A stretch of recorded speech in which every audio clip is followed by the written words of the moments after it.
Welcome to Finding Joy in Education, the podcast that celebrates the positive and uplifting stories from the world of education. I'm your host, Sarah Painter, honored to be your guide on this journey through the bright spots in classrooms and schools across Pinellas County and beyond. As the 2022 Florida Teacher of the Year, I've had the privilege of witnessing incredible moments of inspiration and passion within the education community. In each episode, we'll bring you stories that showcase the remarkable work of educators, students, and schools, highlighting the joy, the creativity, and the innovation. Whether it's a groundbreaking teaching method, a student's triumph, or a school-wide initiative making a difference, we'll uncover the heartwarming tales that remind us why education is such a powerful force for positive change. Join me as we dive into the stories that inspire, motivate, and remind us all that despite the challenges, there is joy to be found in every classroom. Because in education, it's not just about what we teach, it's about the impact we make and the joy we find along the way. This is Finding Joy in Education.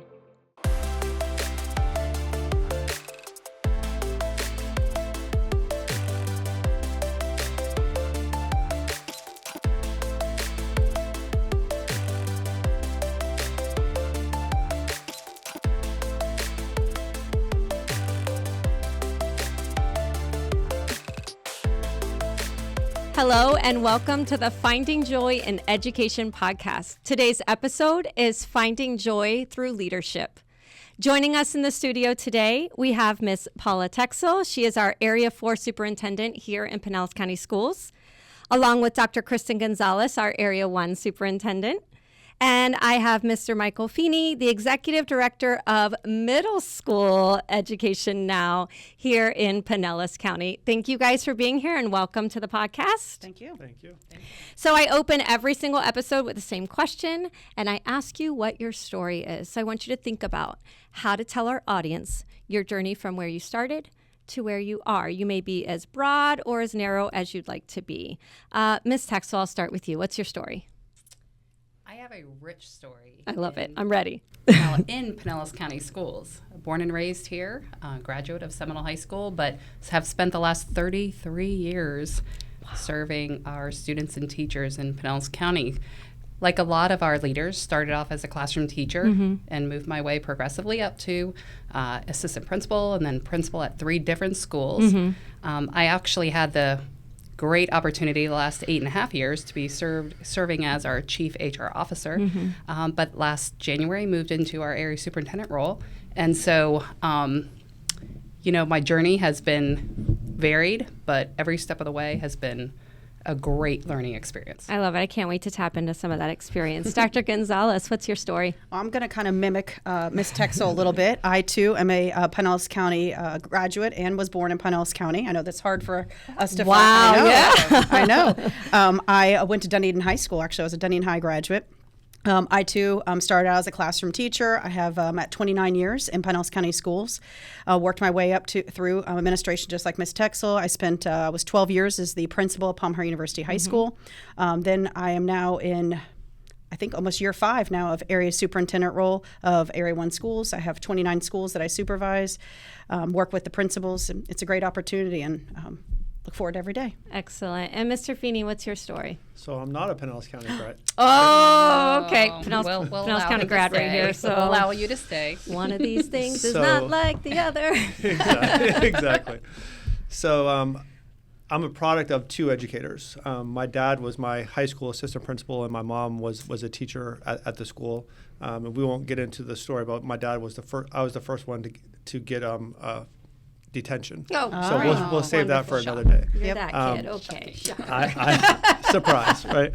But no, I went a different path. I went in the military first and spent 4 years in the United States Navy, and then really decided that education was my passion. I got to mentor some students when I was in the Navy, and enjoyed it. So I got my degree, and same as everybody else, started teaching. Taught 4th and 5th grade for 7 years. And then I was an administrator of, I think, 4 different schools between assistant principal and principal. I've been the executive director of elementary education for the last 7 years. And this year I get a new challenge, new opportunity that I'm definitely looking forward to and enjoying already. So I'm the middle school executive director. I love it. Great. So when we talk about this path to leadership, I want you guys to think about maybe what inspired you to begin the path. Was there a certain person that nudged you, asked a question, or was it something that you felt led to do? And then kind of how you went from the classroom to the district level. So Mr. Feeney, I'm going to start with you. Talk about what inspired you. You touched a little bit on it, but what made you decide leadership was the path for you? So there's 2 people who really led me in this direction. One was Bob Evers, who was a principal of mine when I was a classroom teacher, who really pushed me in that direction. But the second one was really my father. Like I said, my dad was my assistant principal. Then he became a principal. He was also a superintendent in Maine. And so he's always been that kind of North Star guiding me through that. And so he has seen that in me as well. And so he was the one that really inspired me to go into leadership. So when you went into the classroom, did you know at some point you would want leadership, or was it something that evolved over time? It definitely evolved. I loved being a classroom teacher. And like I said, it was Bob Evers who really pushed me in that direction. He gave me lots of, as we all say, lots of opportunities yes. to do different things. And I quickly got a passion for that and really enjoyed it. So it was him, between him and, being guided by my father as well. So I went from classroom teacher to assistant principal at 2 different schools. Then I got to be a principal. Then I went to a turnaround school as well. So I had that opportunity, and it's been amazing. That's great. Dr. Gonzalez, what about your inspiration to pursue leadership? Well, I had a principal that I worked for at an elementary school, and she asked me, had I ever thought about being in leadership? And I thought, well, actually, it kind of intrigues me. Right. And so she too gave me some little pet projects and things to do around campus that kind of got me to dip my toe into it, and I really enjoyed it. So I already had a master's in education, so I decided that I would go pick up the other needed courses that I needed to, and then take for educational leadership. And then once I did that, I actually was able to be an assistant principal at the elementary school for 1 year for a principal that was for assistant principal that was on leave for a year. So at that point I was like, this is totally what I want to do. I really enjoy this. And interesting enough, I took a little twist there, and I went and became an assistant principal at Gibbs High School. I went from elementary to high school, and and high school wasn't foreign to me. I was the head varsity volleyball coach at St. Petersburg High School while I was teaching. And so I enjoyed my interactions with the high school students. I enjoyed that. It's just a different feel than elementary school, that the conversations that you have and the relationships that you have. And I thought, and it was an opening that occurred, and I thought, let me try this out. And I haven't turned back, obviously, and loved every minute of it, the high school experience. And I think about how those experiences have probably lent itself for you to be successful in this position, because you have done elementary, you have done high school, and now you oversee elementary, middle, and high. Correct. And so you kind of need those experiences to draw on. It definitely gives perspective, for sure. Absolutely. Yeah. Ms. Texa, what about your journey to leadership? I'm listening to my colleagues who are talking, and we all have very similar, my grandmother was a principal, so I think early on I saw the work that she did. The question came up, when I first started, you asked Mr. Feeney, when he started becoming a teacher, did you see it? I didn't right away see it, but the opportunities, again, that were given to me, and I'll share a story with you. So, I'm not going to say how many decades ago it was, but I remember us vividly doing a back-to-school activity with when I was at Frontier Elementary as a teacher, and Marlon Dennison was the principal at the time, and we did a T-shirt activity, and we were writing about ourselves on there, and on the sleeve, write what you want to be when you grow up, and I wrote a principal. And the next day, I'm called into her office. So you want to be a principal? Here we go. And so she started the opportunities. You did this. You can do this. You can do that. Yeah. You can do this. And opportunities to pursue that and so forth, and just activities I had as a classroom teacher, a team leader, participating in committees and coming to the parent organizations and working with that. She gave me the opportunity to do that, and then taking over an opportunity. Somebody on leave as an assistant principal, I was able to go try it out for a semester and said, yep, this is what I want to do. And then the ball The was rest rolling. is history So, from the there. rest is history. You know, it's so funny because the common thread I hear is an administrator kind of tapping and seeing something in you. And I have a very similar story. Sandy Downs was my principal at Eisenhower, and she called them golden opportunities. And so whenever Sandy presented something as a golden opportunity, you automatically said yes, because it was the belief that she believed in you. And so I think sometimes we don't see it in ourselves, but when someone names it and points it out, you're like, you know what, maybe I could do that. So I think about that, and then how that transfers to the roles that we're in right now, and how we are that person for others now. So it's very powerful to think about how our words can change the trajectory of somebody's educational pathway. So very cool. I love that we all have that in common. So when we talk about leadership specifically at the district level, I'm sure there's some challenges associated with what that looks like. And I want you guys to talk a little bit about not only those challenges, but how do you balance those with opportunities to find joy while overcoming those challenges. So Ms. Texel, talk to us a little bit about maybe some of the common challenges of leading at the district level and what you do to make sure you find joy through that. Yeah, I think it's something, doesn't matter what position we have, we all have challenges each and every day. And I think if we take it from the classroom level, as a classroom teacher, we had challenges in our classroom. And then when we were an assistant principal and a principal at a school level, you have challenges. And your challenges as a school-based administrator are a little bit broader and a little bit more involved, right? Because now you're overseeing many classrooms, many teachers. And then at the district level, that even compounds. So again, I think a lot of the time the challenges we face are just communicating across the thousands of teachers we have, the thousands of employees, the tens of thousands of students. And how do we make those decisions that absolutely impact each and every one of the classrooms, so our students and our teachers, and how do we get that message out clearly? So I know one of the challenges we always have is communication, and we do a lot of thinking on that and a lot of pre-work to make sure that our messages are consistent, are needed, are timely, clear. And so, that's as I've progressed and in various departments too, that has been a key point to what we do. And we just try to continue that discussions and that dialogue, and that's what we continuously ask. Please share, let's make sure we're answering everybody's questions. And that probably brings joy then along with it, right? Yes. Because everyone is cohesive and you're working towards the same outcome, and you have all stakeholders involved. And so and I think making sure everybody's voices are heard, right? But then it's clear, right? Everybody, and that brings me joy. When everybody we're on the same page and we're all moving forward and we're helping them, that makes it awesome.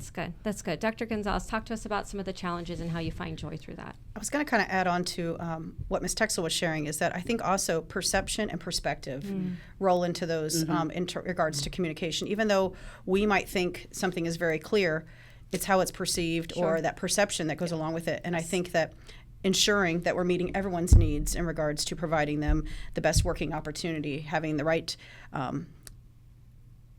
supplies, things that they need, resources. Thank you. The word was not coming to me. Thank you. Yeah. Resources to make sure they're successful. So I think that making sure that challenge, that is another a challenge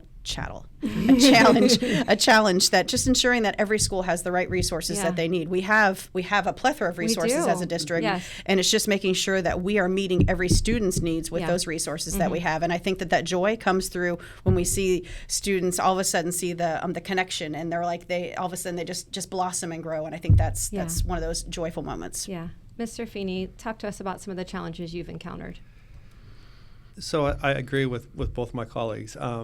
So many of the challenges, we do our best to try to remove because it is perception. Yep. And oftentimes, if we can communicate the why behind it and make sure that we truly understand why we're doing something, that really digs into what we're trying, to ensure. Because at the end of the day, I try to keep the lens same as I had it when I was a teacher and a school-based administrator. Is this what's best for kids? Right. And that really is kind of the driving force.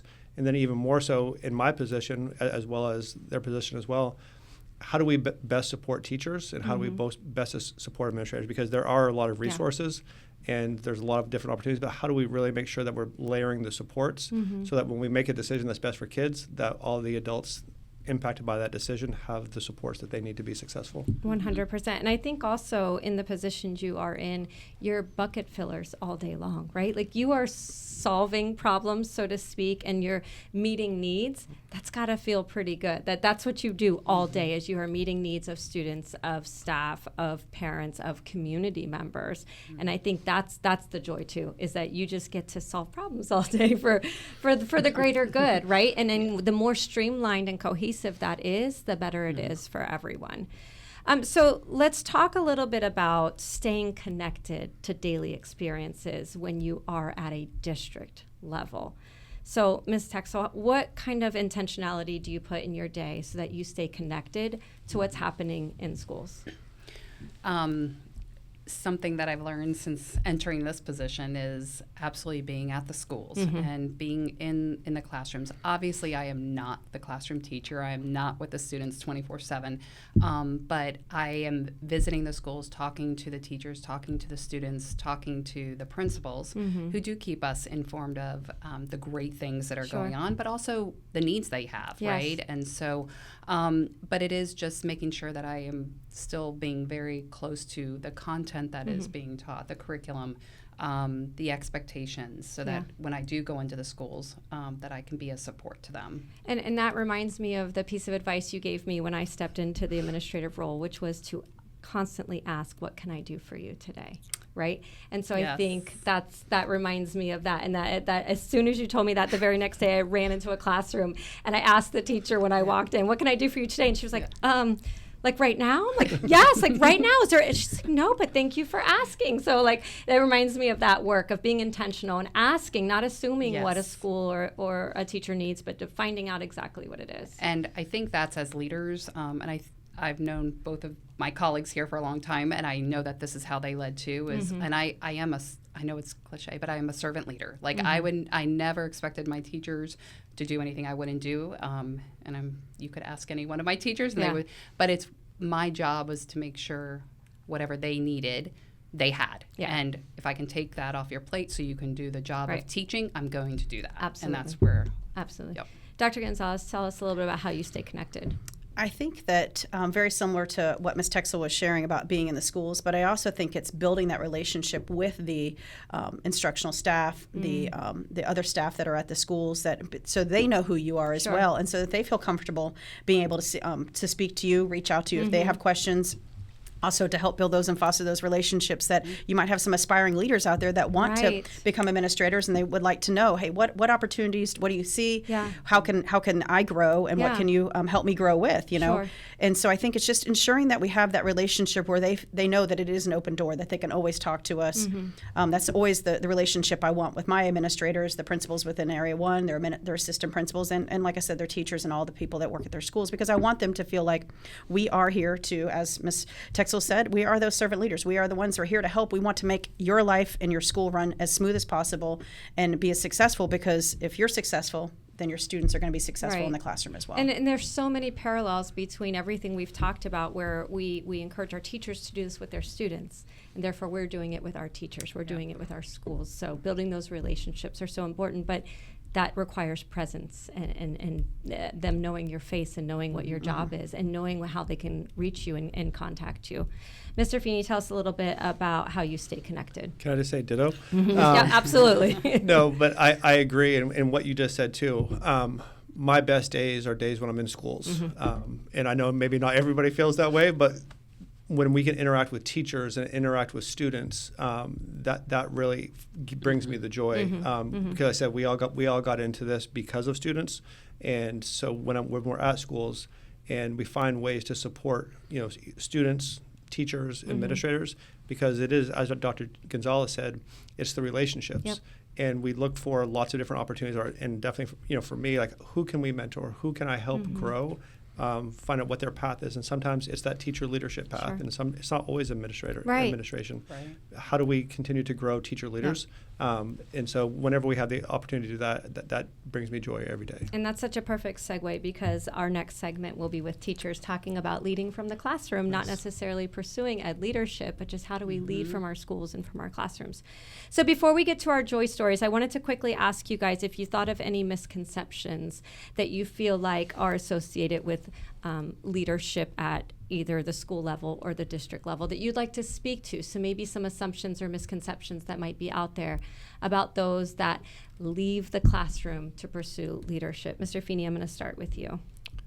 I think with me, I mean, it's around perception. It's around trying to understand the intent as to why a decision was made. Oftentimes, maybe if we're talking about misconceptions, sometimes people think that a decision is made by us from the district office, but oftentimes we do look for input, whether it's from students, teachers, parents, administrators. So there's a lot that goes into every decision that's made. Right. It's not usually just a snap decision. Yeah. There's lots of stakeholders, and we try to keep a lens of something I said earlier. Is this what's best for kids, Sure. right? And then how do we support the staff, for that decision? So for me, it's just around, and I think Paula said this earlier, making sure that we communicate the why, right? And so we really have to make sure that we're communicating the why so people truly understand at least where we came from. Absolutely. And understand the intent behind that. And it's that transparency of sharing that information so that everyone knows. Dr. Gonzalez, any misconceptions you can think of surrounding leadership at maybe the district level? I think, to piggyback on what you're saying, yes, knowing the why, but also I think sometimes people think that, or it could be a perception, I don't know, I'm guessing, but I think that because we're here, we're not close enough to the schools. And so how are we making those decisions along what you were saying? Do we actually truly have the pulse of what's going on? Are we seeking feedback? And there's so many vehicles now for feedback from in-person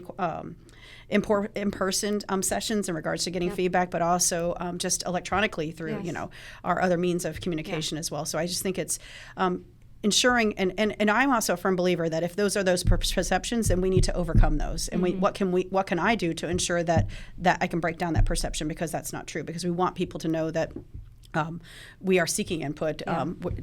Decisions are not made in isolation, and so it's continuing to build those relationships we talked about, and ensuring that we're seeking customer and employee feedback. And if they saw your calendar and saw how many days you're actually not in your office at all, right, but at schools and on campuses and doing that work. Ms. Texel, did you think of any other misconceptions? I think both of them have touched on kind of that bigger misconception of just the perception of what it is that when decisions are made, or us maybe not understanding what is going on in the classroom. And I think I mentioned it earlier. Sure. No, that the classroom teachers are doing a great job. They have their classrooms, and we do our very best to keep up on that. And but again, I think that goes back to relationships, knowing the people, knowing your leaders, and I do think I'll take it back to the school level, right, as opposed to district level maybe, but knowing that your principals are there to help support you, right? And I think that's kind of sometimes can be a that they are there, but they don't read minds either. Right. So having those conversations and asking the why and explaining that is something very, very important that I used to really work with my staff on. And I think a lot of times, too, it's like this us versus them misconception, right? Us meaning like classroom teachers versus admin or anyone at the district level. And so I think I try as loud as I can to make sure they know that these decisions were made by focus groups, by groups of people, not one person behind a desk saying, this is what I think is going to be best. And some of those decisions are outside of our hand, right? Because we take directives from other people as well. And so kind of making sure that communication is clear and that everyone's getting the same message. So we are going to wrap up our Leadership Lens segment with my very favorite part, which is our joy story. So I want you guys to share a quick story about a student, a teacher, an administrator, a colleague, something that brings you joy and grounds you in your why. So Ms. Texel, I'm going to start with you, and then we'll go to Dr. Gonzalez and end with Mr. Feeney. I have to share there are so many. You have to pick one. I'll have you on again. One. And I think I'm going to start broad, and I'll give you an example. Okay. So my biggest why and why I do what I do is not anything elaborate. It is the simple notes that I may get. It's the simple phone calls that I might get.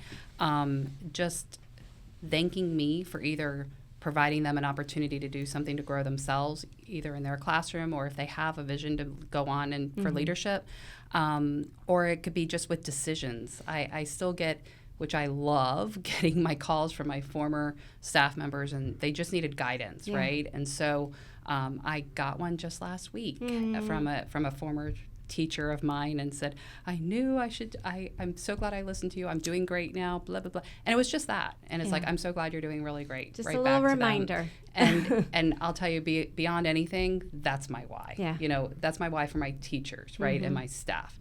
The why I'm going to give you another one. I'm going to give you one, because I told you there were a lot, but I'm going to cheat. So is our students, and just seeing them thrive in whatever they choose to do. And I am fortunate that I get to work with some high schools now, and just seeing over the past week, some of our high school students just performing so well in whatever aspect it is that they're doing. I'm not going to go into a detail, but carrying themselves with respect and responsibility and doing a great job in whatever it is that they choose to do. And that's the whole thing, is finding our children, giving them something to be a part of. Yeah. And so that gives me the why as well. I love it. Dr. Gonzalez, give us a joy story. All right, joy story, here we come. Okay. As a high school principal, one of the greatest things that you get to do is participate in graduation ceremonies. And my favorite thing to do at the end of the graduation ceremony, because I loved, that just the culmination of that 13 years, that a student has been in our schools, or just in education as well, from kindergarten through their senior year. And my favorite thing to do after we would end the ceremony, I'd walk down as we would process out, and I would stand at the end, and I'd wait for everybody to walk past, and just the goosebumps and the sense of joy that would come over me, almost like to the point that you might want to have a tear of happiness, You might. No, I'm being serious. Like you're like, you don't want to, you want to cry, but it just would just fill my cup. It just make me so happy just to see them all walking by. They're so happy, and just thinking about what life has for them now, like that next step, the plans that they have and where they're going to be. And then I'm going to do like Paula, I'm going to have another one here. But it's not sometimes their story, it just adds on to that. It just is that when I see them later in life and they say, you were my high school principal. Yeah. And I'm like, well, tell me what you're doing. And they'll tell me, and I'm like, I am so proud of you. Like, it just was either the stepping stones that they had in high school, the experiences, the things that they had that help propel them and get them where they are. But the bigger one that I saw most recently is when we had our Embrace Pinellas with our new teachers. I had a young lady come over to me and she goes, Dr. Gonzalez? I said, yes. She goes, you were my principal. I'm like, I thought I recognized you across the room. And she decided to become a teacher, and just made me so happy. It's like that she enjoyed education so much that she decided to go to school for that and then come back and now you played work a part in her in that story. Yeah, just a I little bit. I have one of my elementary students who is one of our teachers now. That's awesome. That's awesome. So cool. That's awesome. I love that. Mr. Feeney, end us with a joy story. So, 2 stories, obviously. I need to go with the theme here. But I agree with both. When I think about like what truly makes me happy about this, when I step back, it's when you see somebody that you've invested in and you see them moving down, or hitting their dream, right? And whether that is a student, whether that's a teacher, whether that is a coach, principal, whatever, we find joy being able to step back and see somebody else really, being celebrated. My biggest finding joy story is, I'm going to go back to when I was just a long time ago, executive director of elementary education. It really is around the Pinellas Early Literacy Initiative, because that work was life-changing work and is life-changing work, because there's students at many of our schools, when we first invested in this work, 15% proficiency, and now we're in the 60s. Yeah. And that's opening doors for students, and that gives me goosebumps. Yeah. Right? Like, whenever you see doors opening for students that probably were closed before, that is the life-changing work, and that's the one that I said gives me the goosebumps. So. Like I said, it's my favorite segment. I wish we could just do an entire podcast on all the good things happening in education. Wait, can't we? I mean, why not? We're here already. You're the moderator. Should we go around again? Well, I want to thank the 3 of you for giving your time today, your expertise, sharing your stories with us. And thank you for listening to the Finding Joy in Education podcast.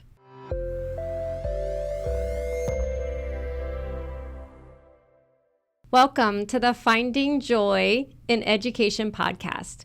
Joining me today in our teacher segment, we have some incredible educators from right here in Pinellas County. We have Miss Sharon Ambrose. She's a 5th grade teacher at New Heights Elementary. Emma Sandifer. She is a pre-AP World History teacher at Safety Harbor Middle School. And Mr. Floyd Howes, who is a 7th grade science teacher at Bay Point Middle School. Well, thank you guys for being here and welcome to the podcast. So I always start every segment asking my guests about their stories. So Sharon, I'm going to start with you. What's your story? So I'm a product of Pinellas County Schools, graduated from Osceola High School very long time ago. But I went to undergrad at the University of Florida and then left there and went to Cleveland, Ohio. And I'm going to tell these stories because they're important to who I am as an educator. But I worked in I considered it like an urban Peace Corps kind of program through the Catholic Church in Cleveland, Ohio. And I worked at a homeless shelter for women and children. Oh, wow. And then I moved back home, and I worked at the Children's Home over in Tampa, a residential center for abused and neglected children, for about 10 years. Wow. And those two experiences really made me who I am as an educator. Absolutely. So then I went into education, taught for many years. Actually was an administrator for a few years. And so then, you know a thing or two about leadership, huh? Yeah, maybe. I prefer the classroom. So 4 years ago, I came back into the classroom. Chris had a spot for me at New Heights, and I snapped it up. And there's so much more joy in the classroom, in my opinion. I love it. So that's where I am. I can't wait to hear story. about that. Emma, what's your story? So I also am a product of Pinellas County Schools. Yes! I know. I went to Shore Acres, then Medalon, then to Gibbs at the PCCA. Okay. Then I stayed pretty local for college. I did SPC into USF, focus on education both times, and then graduated and immediately was like, well, I know where I'm going to go, and came straight back to Pinellas County Schools. I was a halfway starter, like halfway through the year, so that was definitely interesting, transitioning into the classroom. Yeah. And so I've been at Safety Harbor ever since. And now I'm also veering into going to Stetson for educational leadership. I love it. I know. So it's definitely been a journey. That's crazy. That's amazing. All right. Do we have 3 for 3? Are you a product of Pinellas County Schools? Unfortunately, I'm not. No, dang it. We're so close. I'm not. I'm actually from Chester, South Carolina. I'm born and raised. I would always tell my parents that I was going to move to Florida whenever I graduated college. I don't know why. I never knew what career I was going to pursue until I met my high school teacher. My high school, she was like she taught us how to be teachers. I can't remember. Teacher cadet is what it was called. I couldn't think of it. So yeah, I took the class because I liked to teach, and I thought, I'm not being a teacher. I'm just doing this because I want to be with you. So I took the course, and I kind of fell in love with it. So I went to school. I was for pre-med. Oh my gosh. And then I had a teacher that said, look to the left, look to the right, someone's not going to be here. So now I was the person that was not there. So I pursued education, and I graduated school.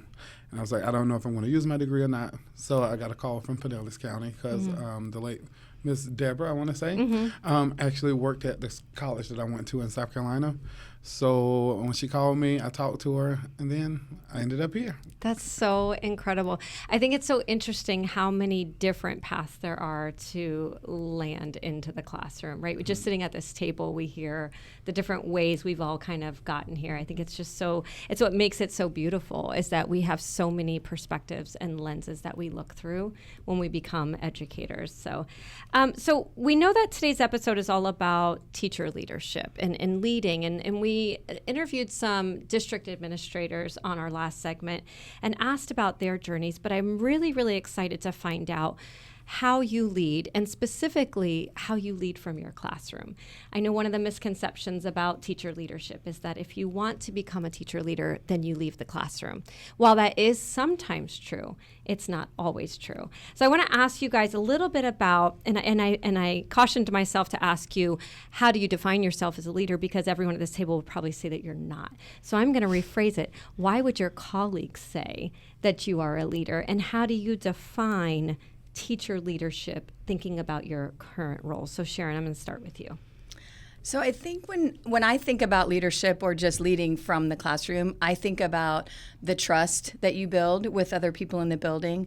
I think about the trust you build in your classroom, with your students and the relationships that you build with people. I think if you if you build that trust naturally, then people look to you as a leader. They look to you as somebody that they can trust to come and vent to, or bring ideas, Problem solve. all of those kinds of things. I think it doesn't have to be a specific team leader or a specific role. Right. It's just who you are as an educator. If people see that, naturally in your classroom or how you interact with students all over campus, Right. then people see you as a leader in that sense. Emma, what would you say about teacher leadership? So I agree 100% about that relationship building and how big that is. And then for myself at least, I've been called like a hole plugger in the sense that when we're building that community, I am always the first person to be like, well, could we do this instead? Yes. Or could we add this? Yeah. And so I think that that's also a really big piece, is like thinking, what does your community need? And like, how can we make that experience better for staff and for students on our campus? Absolutely. And I think it's so easy to get stuck in the negativity. I talk a lot about how negativity breeds negativity, Absolutely. but joy breeds joy just as equally.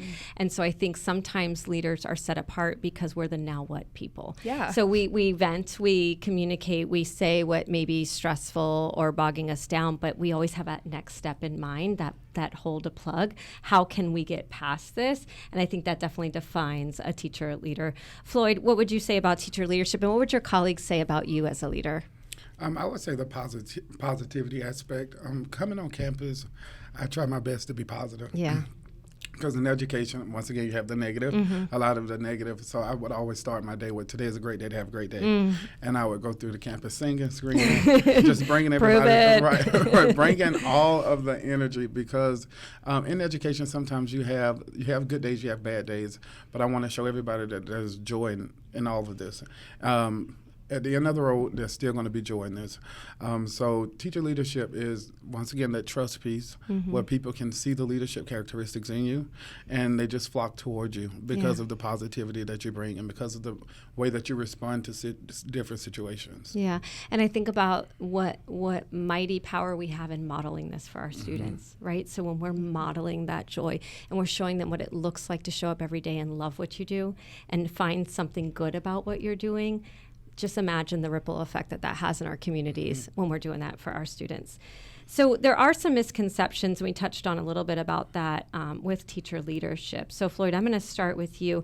What are some misconceptions people might have about leadership in education, and maybe even something you've faced yourself, that when you've tried to become a teacher leader, you felt this maybe barrier or this block to being a teacher leader from the classroom? So that reminds me of, I think it's called the Black Future Leaders of Pinellas County. Yes. I went to one of the panels there, and one of the guys there, he gave me a great answer to this question. And it was, you can't make a decision from a seat that you're not sitting in. So one misconception is we sit back and we say, oh, the administrator should have did this or they should have did that. But you don't know what predicament they're in or what shoes they're trying to fill at that point. So the misconception is you can't sit back and say, this is what I would have did when you're not in that situation. I love it. I love that. I've heard it said too, like if teachers are going to be on the menu, you got to give them a seat at the table, right? Yeah. So like if it's going to involve you, then you need to be there to have your voice heard. I love that. Very good. Emma, tell us about some misconceptions maybe you faced. Well, I feel like there's this misconception that to be a leader in education, it's that admin side where they're the ones driving it. But I think of it as there's like the capital L leadership of the admin, and then there's like the lowercase pushing towards uppercase for us in the classroom, where we can still be those change makers. Yes. We can still push a lot of the same like decision making. And sometimes admin at that capital L, they need to hear from leaders outside of their admin bubble. And so like we can still enact that change. So I think that that's a really big misconception. And when you've built the relationships like you talked there about, then it kind of goes hand in hand because you are credible, right? Yes. You can't be incredible until you are credible. And I think about that. And I do push back a little bit because we do also want excellent teachers to become administrators. Yes. And so when I left the classroom, there was a little bit of pushback. You know, Florida Teacher of the Year, and now you're not even a teacher. Well, I'm always a teacher. I'm always in a teaching role. But if you don't want excellent teachers leading your schools, who's going to do it? So I think there's that fine line between keeping really good teachers in the classroom, but elevating those that are ready for that next step and allowing them and giving them permission to lead in that way. Sharon, is there any other misconception that we didn't talk about that maybe came to mind? Well, I think to piggyback off of what Emma said, I think there, as teacher leaders, we also have to look at other people like new teachers when they have ideas and getting those ideas pushed up. People come to me oftentimes because of my experience, but I will say, no, bring that to Chris or bring that to Amy. And, you know, having people go do that themselves rather than just have it come from the veteran educator. I love that is really so just bringing much. other people up along with you. And that's how you elevate teacher voice at your school too, because you're saying we have experts right here, right? The smartest person in the room is the room itself. It's everyone that's sitting in the room that brings their expertise and their multiple lenses and perspectives. I love that so much. So when we think about opportunities to lead, we cannot forget that we have to give these to our students. And so I see really good teacher leaders do this. So how do you foster leadership opportunities with your students, Floyd? Being that I work in the transformation zone, I have a lot of challenging students with a lot of energy. Yeah. And I've learned that young gentlemen, they can't sit still. So I've learned that if you give them the role of a leadership role within the classroom, if you give them something to make them responsible, they can kind of put their energy toward that responsibility so that they're successful in the classroom. I try to dedicate different roles in the classroom per kid and whatever their need may be. Give me an example. Tell me one way that you might elevate a student to a leadership position. All right, so like for instance, my guys that can't sit still, they're always up moving around. So I'll give them the job of, like right now I have tablets in my classroom, iPads. I give them the job of making sure they're make sure that they pass out the tablets, they get everything that they need, the materials to the other kids in the classroom. Excellent. So you leverage that as a strength rather than see it as a deficit. Yeah, and some kids are just natural born leaders. If you really think about it, like the kids that everyone flocked toward, like the ones that may be like the problem children that everybody flocks to, they still have leadership within them because everybody wants to be just like that person. So I try my best to work with that individual. Like, you have leadership skills. So if you utilize those in a positive way, imagine the trickle effect that you can have on this campus. So yeah, those kids right there are really our leaders. We need to really focus on those kids. I feel like sometimes they're kind of pushed to the side because of their behavior issues. But if we really tap into that leadership and bring out the positivity, imagine the trickle effect that I have on everybody else on campus. And you think about that spectrum of leadership even at this table. So we have people that are the quiet leaders. We have people that lead by example and lead by leading curriculum. And then we have more vocal leaders that are advocating and doing things. And so within the classroom, we have that whole spectrum as well. And so identifying that there is leadership qualities in every single student and how do I leverage those to bring out the best in every student, that's the key right there. Emma, how do you give students opportunities to lead? So oftentimes, especially we do enrichment period. So first thing in the morning, I've got my solid 12 to 15 kids that I'm like, what are we going to do today? Giving them voice in decision making, because sometimes it's as simple as, here are some things that we could do. What do you want to do? And hearing them out, giving them the opportunity. Right now we're working on focusing on DAP and how to promote the district application program, especially for high school on campus. And I'm like, I know how I would want to do it.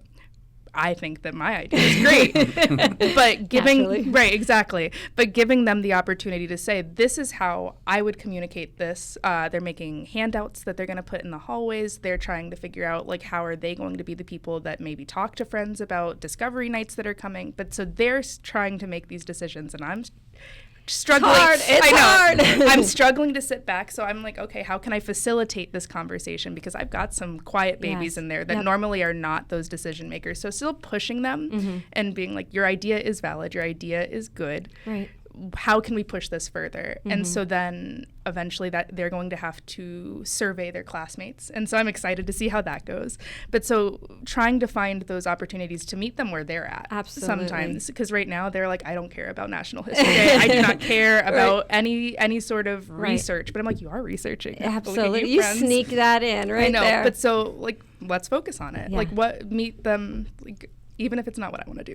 Right. Like, you know, right. like it's important because they still are practicing that agency, and it's Absolutely. only going to have to develop further. Absolutely. Sharon, so you're at the elementary level. So we just heard from 2 middle school teachers. So how do you foster student leadership within an elementary classroom?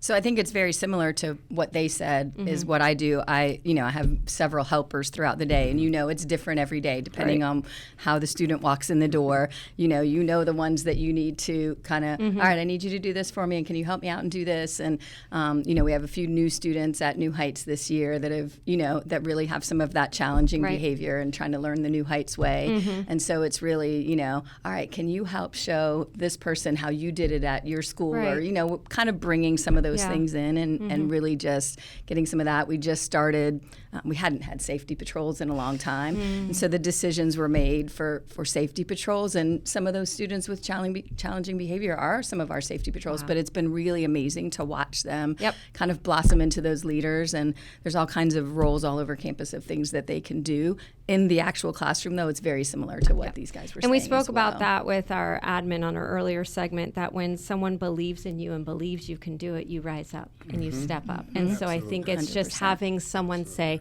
I see you, I believe in you, and I'm holding you accountable, and I would like to see this as a result from you. And it's like, oh my gosh, if somebody thinks that of me, then obviously it's in there, and I've shown that. So I love that. So before we go to our joy stories, I have one more question. So let's say a teacher is eager to lead. They want to lead. They do not want to leave the classroom.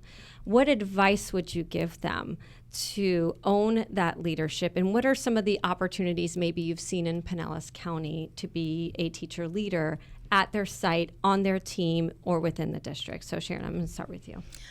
I think at New Heights, which is, obviously the most of my experience in Pinellas County, I think at New Heights there's so many different opportunities for, book studies, podcast, listening to different things and having conversations with people, starting to just have those conversations with people about educational topics and what we do, or even just coming up with things that we can do, how we can improve things, specifically at New Heights, and bringing those ideas up and making sure your voice is heard in those ways for those different opportunities. That's great. That's great. Emma? I think my biggest piece of advice is take advantage of every room that you are in. You might not necessarily be the person with the most experience, but your ideas are worthy of being heard. And also, you never know that you might have the same idea or a similar idea as somebody else. So I always, especially when I go to facilitated planning, I'm like, what are you doing over at your site? And because you never know, like maybe it's something that you can bring to your site. And so there's always an opportunity, I think, to find new ideas and to grow those on your own site. And then sometimes that can start a ripple effect into the district, I think. Yeah, and I often tell teacher leaders to say yes as often as possible. It's okay to say no, but save those no's for the things you really don't want to, because when you say yes, you open doors for leaders behind you. And when you say no, those opportunities may go away. So every time you say yes, you're creating another opportunity for a teacher leader behind you to continue into that path as well. Floyd, what about you? What are some ways what's some advice you would give to someone who's eager to be a teacher leader? I would say establish a relationship with your administration. Yes. And ask questions. Yeah. If you don't know, ask someone. And like you said, say yes. In my experience in elementary school, I would say yes to about everything. I was the yes man. I do it. I'm not scared. I'll try it. And your admin probably knew that too. I would try anything. If they would say try it, absolutely, why not? It can either work, I can be successful, or either I can fail. Right. But What's the worst that could happen? There is success and failure. Yeah. So I would always say yes. I would take on all those extra roles. Like my science coach, Tara McClintock, that I had, she was one of the people that would pull me, like, you're going to do it. Yep. Yeah. So she would, I have this opportunity. You want to do it? Sure. Yeah. I say sure. If you want me to do it, I'm gonna do it. If you see fit, if you see something in me that you came to me about it, absolutely. So say yes. I get sometimes no is important too, like you say. I agree. No is absolutely important because sometimes you have to take care of yourself and things can get overwhelming, but you're not going to learn with the no's. I agree. Yep. Yep. All right. So this is my favorite part of the podcast. This is our joy story. So I want you to think of a story that you could share with our audience.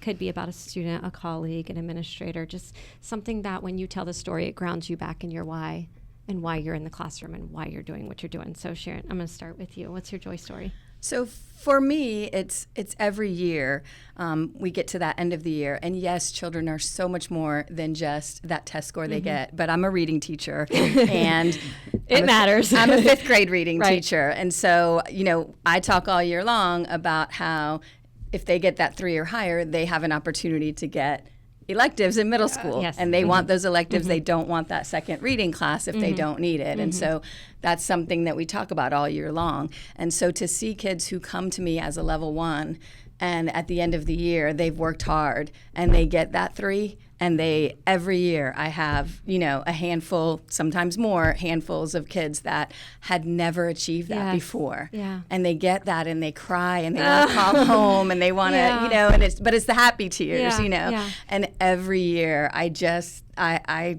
those moments stick with me. I know the names of the kids, Absolutely. Every Yeah. year. Yeah. And then they're going to that reach Emma's that classroom point. probably. Of course. Emma, what's your Exactly. joy story? So my first year of teaching, I had my 2 special girls, Caitlin and Esmeralda, who swore that they did not want to do school. They hated school. School did not like them. Okay. And so at first I was like, oh, you guys really like me. You guys really think that my class is, and then I was like, oh no, you just think I'm new, and so I don't know what to do. But so they were convinced on their way to 9th grade, they're like, I will drop out. I will not be going further. I hate school. I don't want to come to school. My grades will be bad. Like, they were dead set on doing anything they could. But I've been keeping up with them. They actually just graduated early. Oh my God. And so they're going to nursing school. Oh, They that's just started at so SPC. great. And I'm like, hey, you guys, I told you. And they're like, we don't hear it. We don't hear it. But just the fact that they might not have felt it in that moment. Yeah. But now I'm like, look at us. Look how far we came. I Come love on. it. Oh my gosh, that's Yes, so beautiful. absolutely. I love it. Floyd, end us with your joy story. So it's 2 parts. So the first one would be I utilized it for my Emerging Teacher of the Year question. I had a student that came to me, and I had him all year when I first got there. I heard negative things about him. He was this, he was that. So I got to know the kid. And teaching for me is in the classroom and outside the classroom. Absolutely. So I mentor young men outside of the classroom as well. So I work with Mom, and I would go sit at the kitchen table with him, and we would do his homework. You go do your homework, you go be successful, you have no choice. And at the end of the year, he came to me, and his sibling was coming up next. And he told me, I'll never forget, I need you to get my sister, because I wouldn't be who I could be now if it wasn't for you. And that right there kind of like was a turning point for me. Like, this is really what I was called to do. And the second part would be if she sees this, annoying coworker, Caitlin Erickson. We started working together like my 3rd year at Lelman. My second or third, no, it was my 2nd year, I'm sorry. She came on board, and you would think that we've known each other our entire life. My administration would always say, what is y'all problem? We would fuss, we would literally fight. It was like we were literally siblings the entire time. And I watched her grow from a brand new teacher to a rock star. Yeah. I mean, to a rock star. She would take kids that were level 1s and take them to 4s. And I'm like, wow. Yeah. And I tried to do the math thing. And I watched her blossom from a seed to an amazing flower. And she plants so many seeds. Yeah. And seeing those type of things is my reason why. I love it. I just Absolutely. think about so many stories we could go round and round about our colleagues, about students, about even parents that we have, met on this journey that have made us better, and we've helped their families. It's one of those very beautiful things about education is all the ways that we get to impact lives. So I just want to thank you 3 so much for your voices today, for sharing your stories and your expertise. And I want to thank our audience. Thank you so much for listening to the Finding Joy in Education podcast. In a little bit, you're going to hear from some of my colleagues from around the state of Florida. I asked them, how do they find joy through leadership? And here's what they had to say. Hello, I am Michaela Ford. I am the 2025 Hardy County District Teacher of the Year. I would say the way that I have found joy in leadership or leading others is probably twofold for me. Even from a very young age, I found that I always wanted to find a way to change the world. Like, that's something that's been like a lifelong calling for me. And so I would say that just the impact that I feel like I'm making when I am leading others, or even in teaching or in wherever I find a leadership position, it gives me a lot of joy just making that impact on others' lives, as well as just building authentic relationships. I take that really seriously. I take all relationships with my students and my coworkers. I take relationships really seriously. So I feel like that's where I find the most joy when I am thinking of a leadership position. Well, obviously you're already bringing the joy and leadership if you're enjoying this YouTube video. Great job, Sarah, so far. Listen, I'm Tim Ferguson, the Sarasota County 2024 Teacher of the Year. And the best thing that you can do to bring joy to leadership is just be true to yourself. Be a good person, right? Be there for people. When you see that somebody's having a bad day, just be there to listen. Check in on a colleague. When you know things are going wrong, we're in crazy times right now, just check on people. Be there, right? As much as a leader, you want to always feel like you're the expert, you're not always going to be the expert. So find the people who are the experts, who can answer the questions.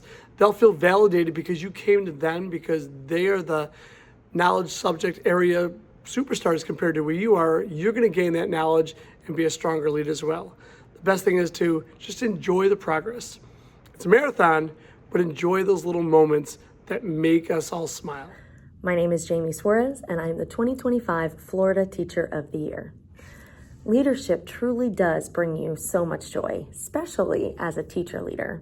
You know, my favorite moments in the classroom are when you get to see those aha moments in your students. You can hear them go, oh, as they finally understand a certain concept that they had been struggling with. Well, it's the same thing when you're working with other teachers. You get to experience their aha moments where they finally start making those connections about having an impact on their students. Being a teacher leader means that you get to grow your impact to other classrooms in your school, to other classrooms in your county. It's just amazing to know that our impact can grow exponentially when we take on some of those teacher leadership roles. My name is Laura Moselle, and I'm a teacher at Madeira Beach Fundamental. I was Madeira's 2023 Teacher of the Year. Leadership brings me joy by knowing that I provide the opportunity to foster positive growth in both my students and my colleagues.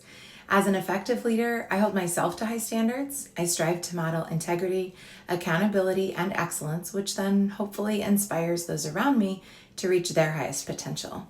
I believe that for students and educators to truly thrive, they must feel that their efforts are valued and that their work is purposeful. Leading with joy fosters a culture of connection and collaboration while empowering other leaders to grow.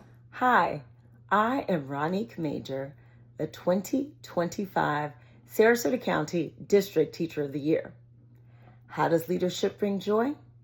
You know, leadership isn't just about having all the answers. In fact, one of the most joyful parts of being a leader is watching others shine. When you lead, you get to have a front row seat to people discovering their potential, sometimes potential they didn't even know they had. When you're willing to step back and let others grow, you create a ripple effect of confidence and success. And that's when the joy really kicks in. It's not about being the one who has all the answers, but it's about helping others find their answers. And trust me, seeing people do things they never imagined, that's the kind of joy that makes leadership totally worth it. Hi, my name is Betty Skoglund. I'm the 2026 Pasco County Teacher of the Year. I find joy in leadership because I find that being of service, of being of help, of being a voice for my fellow teachers has been one of the most rewarding things that I've ever accomplished in my career.